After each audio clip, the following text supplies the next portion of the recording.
আরজিকর কাণ্ডে প্রতিবাদ করছিলেন বিজেপি নেতৃত্ব, কিন্তু সেই প্রতিবাদ সভায় হঠাৎ করেই বিজেপি নেতার মাইক কেড়ে নিয়ে বক্তব্য রাখতে শুরু করেন তৃণমূল নেতা এবং কলকাতা পুলিশে কর্মরত এক এসআই। তার বিরুদ্ধে গুরুতর অভিযোগ উঠছে, বিজেপি নেতাকে তিনি ব্যক্তিগত আক্রমণ করেছেন। অভিযুক্ত গোপাল কাঞ্জিলাল, তিনি আমডাঙ্গার আইএনটিটিউসি সভাপতি এবং কলকাতা পুলিশে কর্মরত এসআই। তার বিরুদ্ধে এই অভিযোগ উঠেছে। কিন্তু ও যদি নিজের পরিবারের সম্মান না রাখে, ওর পরিবার যদি আমার কাছে কমপ্লেন করে যে আমাকে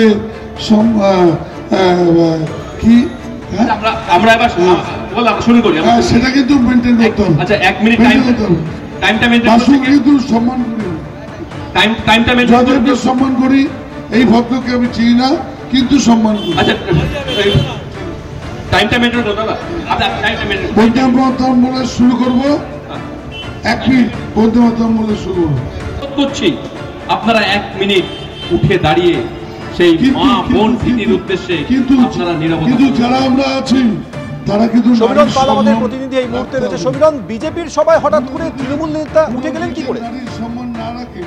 হ্যাঁ সৌমেন, গত পরশুদিনকে দত্তপুকুর স্টেশনে বিজেপির পক্ষ থেকে আরজিকরের ঘটনার প্রতিবাদে একটি প্রতিবাদ সভা চলছিল এবং সেই সভায় বক্তব্য রাখছিলেন স্থানীয় বিজেপি নেতৃত্ব। আর সেই সময় আচমকা অনুগামীদের সঙ্গে নিয়ে ওই সভাস্থলে হাজির হন আমডাঙ্গা বিধানসভার আইএনটিটিউসি সভাপতি তথা তৃণমূল নেতা সৌমেন ওরফে গোপাল কাঞ্জিলাল। তিনি আবার একাধারে কলকাতা পুলিশের এসআইও। এই সময় তিনি আচমকাই বক্তব্য চলাকালীন মঞ্চে উঠে যান এবং এক নেতার থেকে মাইক কেড়ে নিয়ে তিনি বক্তব্য রাখতে শুরু করেন এবং এক বিজেপি কর্মীকে সরাসরি তাকে ব্যক্তিগত আক্রমণ করেন যে তিনি তার ব্যক্তিগত জীবনে তার স্ত্রীকে অসম্মান করেন, এই প্রশ্ন তোলেন। তখনই বিব্রত হয়ে পড়েন বিজেপি নেতৃত্ব এবং আচমকা এই আচরণ থেকে তারা ঘাবড়ে যান এবং তাকে অনুরোধ করেন যে মঞ্চ থেকে নেমে যাওয়ার জন্য। তারপরেও তিনি বক্তব্য রাখতে থাকেন এবং বিজেপি নেতৃত্বের অভিযোগ যে এই সভা চলাকালীনই অনুগামীদের নিয়ে আচমকা মঞ্চে উঠে যান এবং তাদের থেকে মাইক নিয়ে বক্তব্য রাখতে শুরু করেন।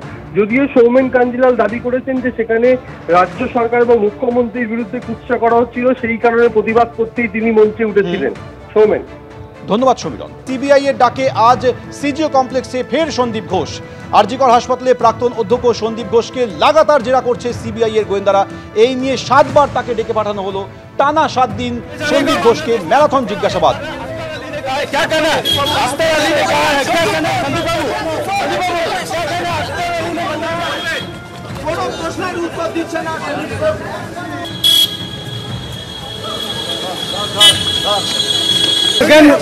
ले जाने का बांग्लादेश में आपके ऊपर आरोप आ रहा है। अख्तर अली ने कहा है, क्या कहना है? अख्तर अली ने कहा है, क्या कहना है? संदीप बाबू क्या कहना है? अख्तर अली ने बताया কোনো প্রশ্নের উত্তর দিচ্ছে না।